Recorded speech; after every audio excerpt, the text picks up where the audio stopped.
Thank you, Mr Deputy Speaker. And firstly, thank you to the member for Fisher for this opportunity to reflect on the lives of people with disabilities in the mighty Eden-Monaro. We have much to celebrate in the communities that I serve when it comes to being inclusive of people with disability. One such example exists in the town of Bega, at the southern end of my electorate. The Bega Valley is home to Tulgeen Disability Services, which has been providing services to people with a disability for over 40 years. From humble beginnings shaped by parents and strong community support, Tulgeen is now a significant force in the Bega Valley's economy, culture and spirit. The Bega Valley community has embraced Tulgeen and the people it supports in an open-hearted, good-natured, country kind of way. People living with a disability, whether those disabilities are physical or cognitive, are part of the day-to-day buzz on Bega's main street. I'm thinking of conversations with people like Benny, with his commentary on the weekend's football games. Whether that be the Newcastle Knights or the Hawthorn Hawks, it certainly always brings a smile to my face. Around these friendly, everyday interactions, the wider community is keeping check and adding their own layer of care and support to those vulnerable people who are now central to Bega's identity. Sharing day-to-day life with people with disabilities over the last 4 decades has made the Bega Valley community stronger, deeper and more tolerant. Tulgeen offers paid, supported employment within 4 social and disability enterprises.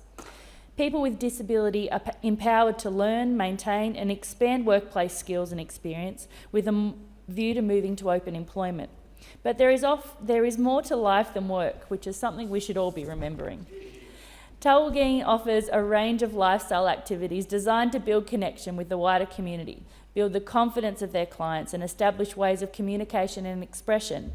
Tulgeen's Art in the Garage program is a thriving activity where clients who are interested in the arts are mentored by practicing artists to develop their creativity and build on their skills. During the year, artworks are chosen to be exhibited in local and interstate galleries, libraries and in other public facilities. Artworks sold at these events earn the artists a commission, with many of the artists becoming very well known, and their works are often in hot demand. Tulgeen has always been future-focused, and with the support of the New South Wales Government, construction is currently underway on a purpose-built facility in Bega to provide supported accommodation for people with disabilities. This new infrastructure builds on Tulgeen's long history of in-home support services.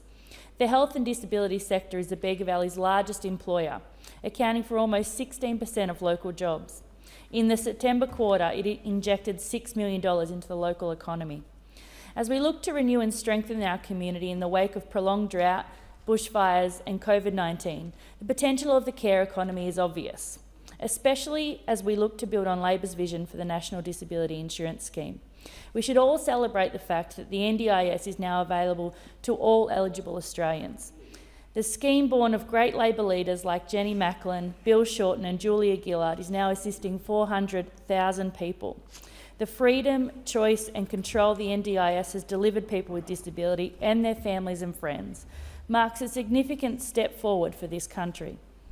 As with any reform of this size, constant refinement is critical, and I urge the government to continue the investment and grow the scheme.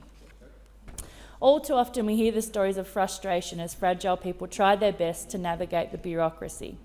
The challenges people with disabilities face in their day-to-day lives should not be compounded by a scheme designed to enrich their lives. There is a real sense that there simply aren't enough workers within the NDIS itself or in the community-based disability workforce.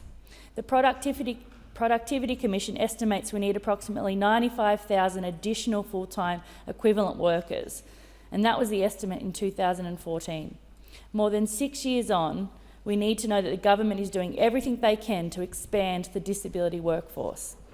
My vision is that every Australian town can celebrate and welcome the contribution people with disability make to community life, just like the Bega Valley does. For that to happen, we need to commit ourselves to the continual improvement and proper funding of the NDIS.